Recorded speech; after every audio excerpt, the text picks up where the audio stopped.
جانے کے زمانے کے حالات بیان فرماتے ہوئے کہا کہ ایک روز میں چلا جا رہا تھا کہ اچانک میں نے آسمان کی طرف ایک آواز سنی اور میں نے اپنا سر آسمان کی طرف اٹھایا۔ کیا دیکھتا ہوں کہ وہی فرشتہ جو میرے پاس غار حرا میں آیا تھا وہ آسمان و زمین کے بیچ میں ایک کرسی پر بیٹھا ہوا ہے۔ میں اس سے ڈر گیا اور گھر آنے پر میں نے پھر کمبل اوڑھنے کی خواہش ظاہر کی۔ اس وقت اللہ پاک کی طرف سے یہ آیات نازل ہوئیں، اے لحاف اوڑھ کر لیٹنے والے، اٹھ کھڑا ہو اور لوگوں کو عذاب الہی سے ڈرا اور اپنے رب کی بڑائی بیان کر اور اپنے کپڑوں کو پاک صاف رکھ اور گندگی سے دور رہ۔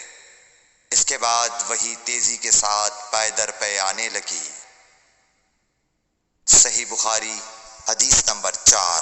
رسول اللہ صلی اللہ علیہ وآلہ وسلم نزول قرآن کے وقت بہت سختی محسوس فرمایا کرتے تھے، اور اس کی علامتوں میں سے ایک یہ تھی کہ یاد کرنے کے لیے آپ اپنے ہونٹوں کو ہلاتے تھے۔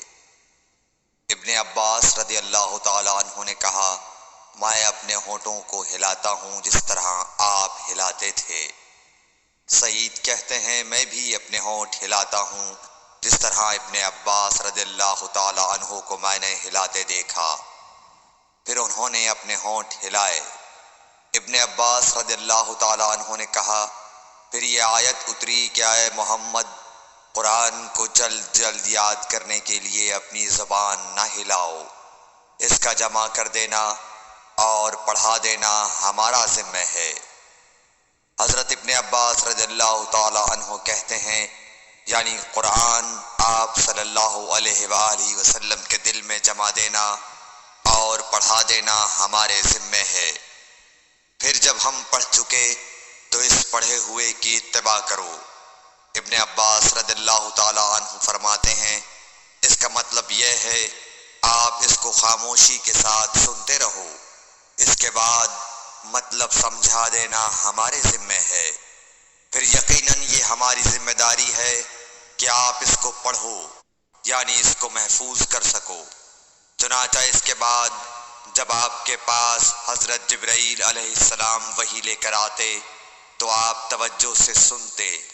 جب وہ چلے جاتے تو رسول اللہ صلی اللہ علیہ وسلم اس وحی کو اس طرح پڑھتے جس طرح حضرت جبرائیل علیہ السلام نے اسے پڑھا تھا۔ صحیح بخاری حدیث نمبر 5۔ رسول اللہ صلی اللہ علیہ وآلہ وسلم سب لوگوں سے زیادہ جواد سخی تھے، اور رمضان میں دوسرے اوقات کے مقابلے میں جب جبرائیل علیہ السلام آپ صلی اللہ علیہ وآلہ وسلم سے ملتے بہت ہی زیادہ جود و کرم فرماتے۔ جبرائیل علیہ السلام رمضان کی ہر رات میں آپ صلی اللہ علیہ وآلہ وسلم سے ملاقات کرتے اور آپ کے ساتھ قرآن کا دورہ کرتے۔ غرض حضرت صلی اللہ علیہ وآلہ وسلم لوگوں کو بھلائی پہنچانے میں بارش لانے والی ہوا سے بھی زیادہ جود و کرم فرمایا کرتے تھے۔ صحیح بخاری حدیث نمبر 6۔ ہرقل شاہ روم نے قریش کے قافلے میں ایک آدمی بلانے کو بھیجا، اور اس وقت یہ لوگ تجارت کے لیے ملک شام گئے ہوئے تھے، اور یہ وہ زمانہ تھا جب رسول اللہ صلی اللہ علیہ وسلم نے قریش اور ابو سفیان سے ایک وقتی عہد کیا ہوا تھا۔ جب ابو سفیان اور دوسرے لوگ ہرقل کے پاس ایلیا پہنچے جہاں ہرقل نے دربار طلب کیا تھا، اس کے گرد روم کے بڑے بڑے لوگ، علماء، وزراء و امراء بیٹھے ہوئے تھے۔ ہرقل نے ان کو اور اپنے ترجمان کو بلوایا، پھر ان سے پوچھا کہ تم میں سے کون شخص مدعی رسالت کا زیادہ قریبی عزیز ہے؟ ابو سفیان کہتے ہیں کہ میں بول اٹھا کہ میں اس کا سب سے زیادہ قریبی رشتہ دار ہوں۔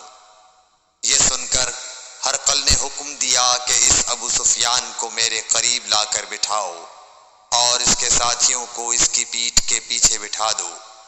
پھر اپنے ترجمان سے کہا کہ ان لوگوں سے کہہ دو کہ میں ابو سفیان سے اس شخص یعنی محمد صلی اللہ علیہ وسلم کے حالات پوچھتا ہوں، اگر یہ مجھ سے کسی بات میں جھوٹ بول دے تو تم اس کا جھوٹ ظاہر کر دینا۔ ابو سفیان کا قول ہے کہ خدا کی قسم اگر مجھے یہ غیرت نہ آتی کہ یہ لوگ مجھ کو جھٹلائیں گے تو میں آپ صلی اللہ علیہ وسلم کی نسبت ضرور غلط گوئی سے کام لیتا۔ خیر، پہلی بات جو ہرقل نے مجھ سے پوچھی وہ یہ کہ اس شخص کا خاندان تم لوگوں میں کیسا ہے۔ میں نے کہا وہ تو بڑے اونچے عالی نسب والے ہیں۔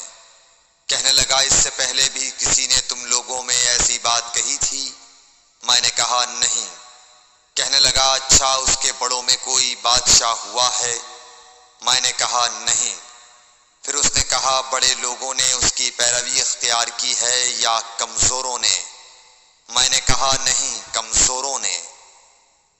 پھر کہنے لگا اس کے تابع دار روز بڑھتے جاتے ہیں یا کوئی ساتھی پھر بھی جاتا ہے؟ میں نے کہا نہیں۔ کہنے لگا کیا اپنے اس دعوی نبوت سے پہلے کبھی کسی بھی موقع پر اس نے جھوٹ بولا ہے؟ میں نے کہا نہیں، اور اب ہماری اس سے صلح کی ایک مقررہ مدت ٹھہری ہوئی ہے، معلوم نہیں وہ اس میں کیا کرنے والا ہے۔ ابو سفیان کہتے ہیں میں اس بات کے سوا اور کوئی جھوٹ اس گفتگو میں شامل نہ کر سکا۔ ہرقل نے کہا کیا تمہاری اس سے کبھی لڑائی بھی ہوئی ہے؟ ہم نے کہا کہ ہاں۔ بولا پھر تمہاری اور اس کی جنگ کا کیا حال ہوتا ہے؟ میں نے کہا لڑائی ڈول کی طرح ہے، کبھی وہ ہم سے میدان جنگ جیت لیتے ہیں اور کبھی ہم ان سے جیت لیتے ہیں۔ ہرقل نے پوچھا وہ تمہیں کس بات کا حکم دیتا ہے؟ میں نے کہا وہ کہتا ہے کہ صرف ایک اللہ ہی کی عبادت کرو، اس کا کسی کو شریک نہ بناؤ اور اپنے باپ دادا کی شرک کی باتیں چھوڑ دو، اور ہمیں نماز پڑھنے، سچ بولنے، پرہیزگاری اور صلہ رحمی کا حکم دیتا ہے۔ یہ سب سن کر پھر ہرقل نے اپنے ترجمان سے کہا کہ ابو سفیان سے کہہ دے کہ میں نے تم سے اس کا نسب پوچھا تو تم نے کہا کہ وہ ہم سے عالی نسب ہے، اور پیغمبر اپنی قوم میں عالی نسب ہی بھیجے جایا کرتے ہیں۔ میں نے تم سے پوچھا کہ دعوی نبوت کی یہ بات تمہارے اندر اس سے پہلے کسی اور نے بھی کہی تھی تو تم نے جواب دیا کہ نہیں۔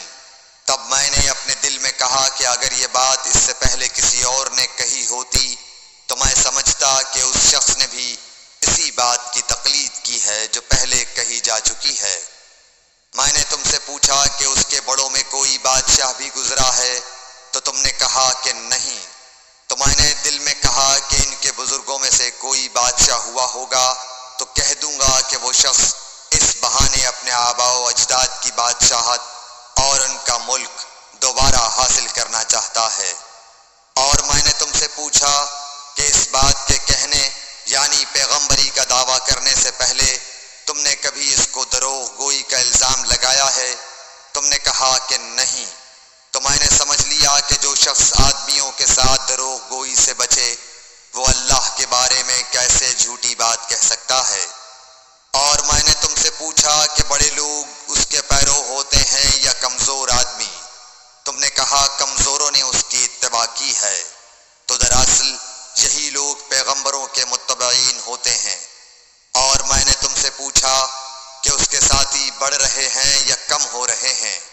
تم نے کہا کہ وہ بڑھ رہے ہیں، اور ایمان کی کیفیت یہی ہوتی ہے حتیٰ کہ وہ کامل ہو جاتا ہے۔ اور میں نے تم سے پوچھا کہ آیا کوئی شخص اس کے دین سے ناخوش ہو کر مرتد بھی ہو جاتا ہے؟ تم نے کہا نہیں۔ تو ایمان کی خاصیت بھی یہی ہے، جن کے دلوں میں اس کی مسرت رچ بس جائے وہ اس سے لوٹا نہیں کرتے۔ اور میں نے تم سے پوچھا کہ آیا وہ کبھی عہد شکنی کرتے ہیں؟ تم نے کہا نہیں۔ پیغمبروں کا یہی حال ہوتا ہے، وہ عہد کی خلاف ورزی نہیں کرتے۔ اور میں نے تم سے کہا کہ وہ تم سے کس چیز کے لیے کہتے ہیں؟ تم نے کہا کہ وہ ہمیں حکم کرو، اس کے ساتھ کسی کو شریک نہ ٹھہراؤ، اور تمہیں بتوں کی پرستش سے روکتے ہیں، سچ بولنے اور پرہیزگاری کا حکم دیتے ہیں۔ لہٰذا اگر یہ باتیں جو تم کہہ رہے ہو سچ ہیں تو ان قریب وہ اس جگہ کا مالک ہو جائے گا کہ جہاں میرے یہ دونوں پاؤں ہیں۔ مجھے معلوم تھا کہ وہ پیغمبر آنے والا ہے، مگر مجھے یہ معلوم نہیں تھا کہ وہ تمہارے اندر ہوگا۔ اگر میں جانتا کہ اس تک پہنچ سکوں گا تو اس سے ملنے کے لیے ہر تکلیف گوارا کرتا۔ اگر میں اس کے پاس ہوتا تو اس کے پاؤں دھوتا۔ ہرقل نے رسول اللہ صلی اللہ علیہ وسلم کا وہ خط منگایا جو آپ نے وحیہ کلبی رضی اللہ تعالیٰ عنہ کے ذریعے حاکم بصرہ کے پاس بھیجا تھا، اور اس نے وہ ہرقل کے پاس بھیج دیا تھا۔ پھر اس کو پڑھا تو اس میں لکھا تھا، اللہ کے نام کے ساتھ جو نہایت مہربان اور رحم والا ہے۔ اللہ کے بندے اور اس کے پیغمبر محمد صلی اللہ علیہ وسلم کی طرف سے یہ خط ہے شاہ روم کے لیے۔ اس شخص پر سلام ہو جو ہدایت کی پیروی کرے۔ اس کے بعد میں آپ کے سامنے دعوت اسلام پیش کرتا ہوں۔ اگر آپ اسلام لے آئیں گے تو دین و دنیا میں سلامتی نصیب ہوگی، اللہ آپ کو دوہرا ثواب دے گا، اور اگر آپ میری دعوت سے روگردانی کریں گے تو آپ کی رعایا کا گناہ بھی آپ ہی پر ہوگا۔ اور اے اہل کتاب، ایک ایسی بات پر آ جاؤ جو ہمارے اور تمہارے درمیان یکساں ہے، وہ یہ کہ ہم اللہ کے سوا کسی کی عبادت نہ کریں اور کسی کو اس کا شریک نہ ٹھہرائیں، اور نہ ہم میں سے کوئی کسی کو خدا کے سوا اپنا رب بنائے۔ پھر اگر وہ اہل کتاب اس کتاب سے منہ پھیر لیں تو مسلمانوں، تم ان سے کہہ دو کہ تم مانو یا نہ مانو، ہم ایک خدا کے اطاعت گزار ہیں۔ ابو سفیان کہتے ہیں، جب ہرقل نے جو کچھ کہنا تھا کہہ دیا اور خط پڑھ کر فارغ ہوا تو اس کے ارد گرد بہت شور و غوغا ہوا، بہت سی آوازیں اٹھیں اور ہمیں باہر نکال دیا گیا۔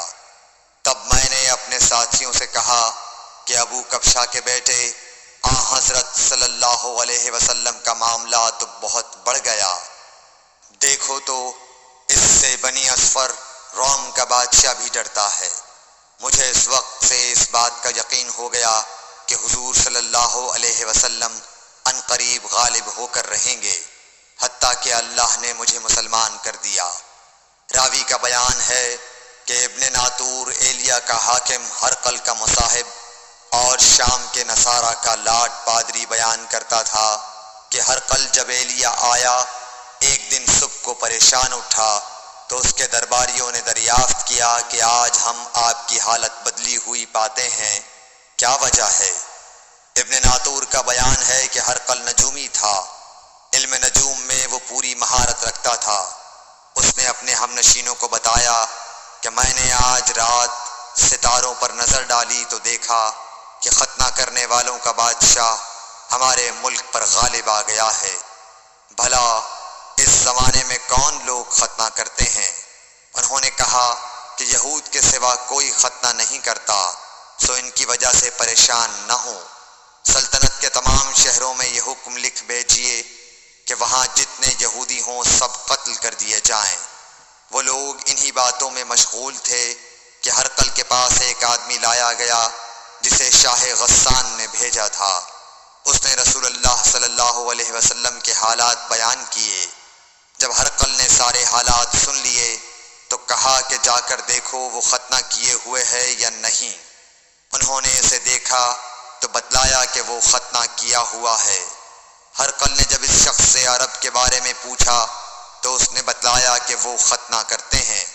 تب ہرقل نے کہا کہ یہی محمد صلی اللہ علیہ وسلم اس امت کے بادشاہ ہیں جو پیدا ہو چکے ہیں۔ پھر اس نے اپنے ایک دوست کو رومیہ خط لکھا، اور وہ بھی علم نجوم میں ہرقل کی طرح ماہر تھا۔